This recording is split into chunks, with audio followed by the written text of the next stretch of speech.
So it's a Saturday afternoon after the general election on Thursday, and it's a kind of weird time. The general elections were really, the results were really good for an old lefty like me anyway.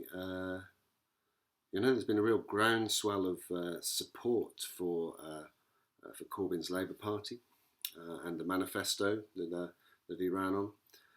Which seems important and significant, and it feels like it's changed the political landscape in quite a fundamental way.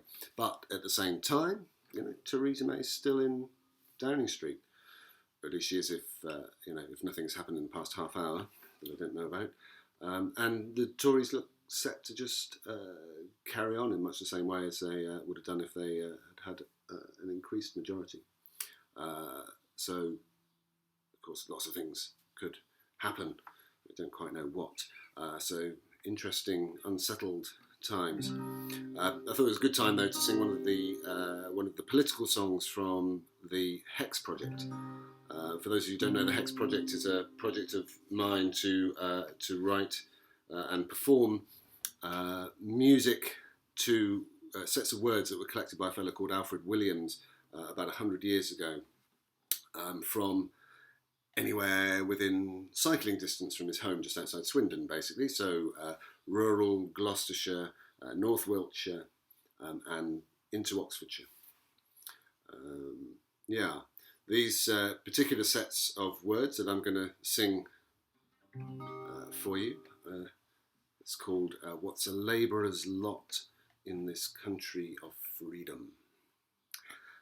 There's no record in the Williams archive where exactly he recorded these particular sets of this particular set of words, but it would be somewhere along the Thames.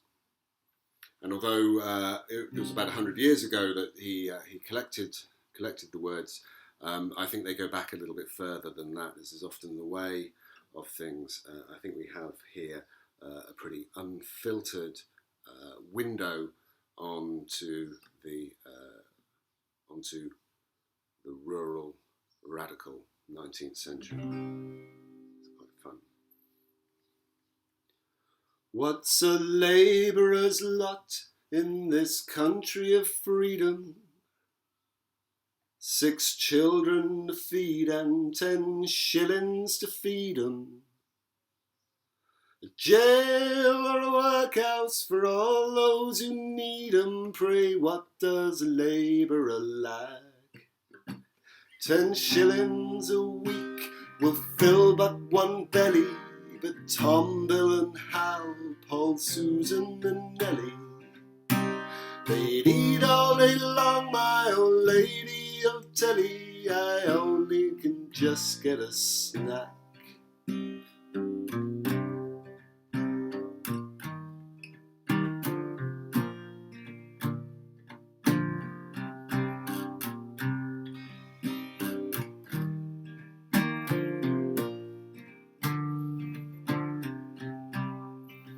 Well, there came an old chap whom the union engages to tell the poor man how to go for more wages. Says he asks for more, and if Farmer Grump rages, the union will stand at your back. Says Grump, if you join, it'll end in disaster. How dare you offend such an excellent master? Says I, if you say so, we'll join all the faster.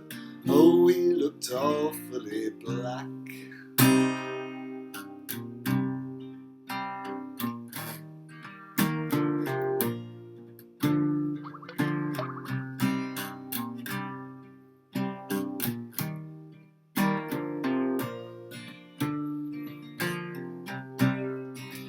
Well, he says in the harvest we'll be putting him right out. Yet if he'd be just, there'd be nothing to fight about. And he swears he'll send us all to the right about when he begins to get slack.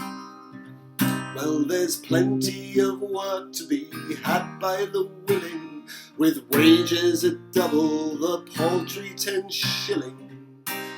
and land o'er the sea to be had for the tilling, if he should tell us to pass.